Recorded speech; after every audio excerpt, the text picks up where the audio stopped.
Hello, வணக்கம்.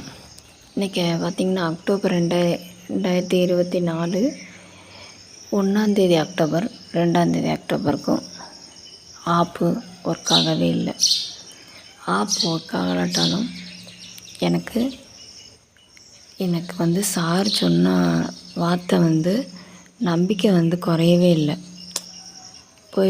நான் போய் சரண்டர் ஆகிட்டு மீண்டும் கம்பெனியை நல்லபடியாக நடத்துவேன் அப்படின்னாங்க. நீங்கள் என் மேலே வச்சுருக்க நம்பிக்கை நான் காப்பாற்றுவேன், நான் இன்னும் முன்னை காட்டிலும் நல்லா அதிகமாக வேகத்தை கூட்டணும் அப்படிங்கிற மாதிரி சொல்லியிருந்தாங்க. அதுக்கடுத்து நான் என்னென்ன சேஞ்ச் பண்ண சொன்னாங்கன்னா அதெல்லாம் சேஞ்ச் பண்ணி ரன் பண்ணுறேன் அப்படின்னாங்க. அதுக்கான ப்ராசஸ் அவங்களுடைய வக்கீல் நம்மளுடைய வக்கீல் பண்ணிக்கிட்டு தான் இருக்காங்க.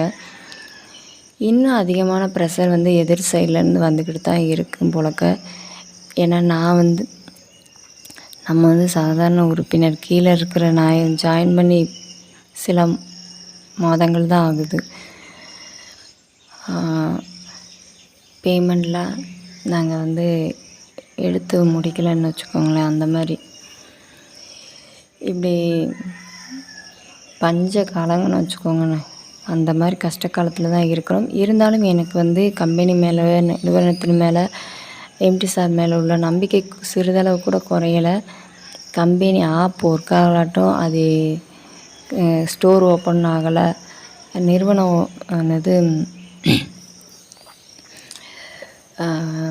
ஜோனல் ஆஃபீஸ்லாம் ஓப்பன் ஆகலை. அப்படி இருந்தும் நான் நம்பிக்கை நான் குறைக்கலை.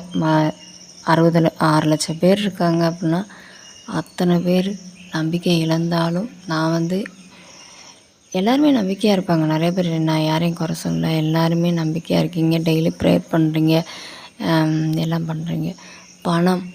பணம் இல்லை. நான் என் மனசில் ஒன்று மட்டும் நினச்சிக்கிறேன். கொரோனா காலத்தில் நாங்கள் யாரும் வேலைக்கு போகல. 1 வருஷம் அந்த டயத்தில் பார்த்திங்கன்னா வீட்டில் தான் இருந்தோம். அப்பையும் கடவுள் நம்மளுடைய பிரச்சனைக்கு தீர்வு கொடுத்துக்கிட்டு தான் இருந்தாங்க. அப்படியே கவர்மெண்ட்லேருந்து பணம் கொடுத்தாலும் கொஞ்சம் அரிசி பருப்பு 1000 ரூபாய் பணம் கொடுப்பாங்க. இப்பையும் அது பணம் கிடைக்குது. எனக்கு மகளிர் உதவி தொகை மூலமாக மாதம் எனக்கு 1000 ரூபாய் கிடைக்குது. அதை வச்சு எனக்கு எங்கள் வீட்டுக்கு தேவையானதை ஓரளவுக்கு சமாளிச்சுக்கிறோம். இன்று தான் இந்த 1 தான் நானே முடிவு பண்ணேன். ஏன்னா எங்களுக்கு சமாளிக்க முடியலன்னா பண தேவைகள் இருக்குல்ல, அதனால் சின்ன வேலைகள் ஏதாவது செஞ்சுக்கலாம் அப்படின்னு நான் முடிவு பண்ணியிருக்கிறேன். நாங்கள் எங்கள் வீட்டில் இருக்கிற நாங்கள் முடிவு பண்ணியிருக்கோம். தேவைகள் அதிகமாக இருக்குது, கடன் அதிகமாக தான் இருக்குது. இருந்தாலும் அவர் மீண்டும் வருவார், எங்களுடைய பிரச்சனைகள்லாம் தீரும் அப்படிங்கிற நம்பிக்கை இருந்துச்சு. ஆப் ஒன்று தான் செயல்பட்டுக்கிட்டு இருந்துச்சு, அதுவும் ஸ்டாப் ஆயிடுச்சு. இருந்தாலும் என் நம்பிக்கை குறையலை, அப்படியே தான் இருக்குது. என்றாவது ஒரு நாள் அவர் அந்த கம்பெனியை ரன் பண்ணுறதுக்கு எல்லா ஏற்பாடும் செய்வார். நம்மளுக்குரிய பணங்கள் கிடைக்கும் என்று நம்பிக்கையோடு நான் எனக்கு ஏதாவது ஒரு குடிசை சின்ன வேலையை நான் செய்யலான்னு தொடங்க போகிறேன்.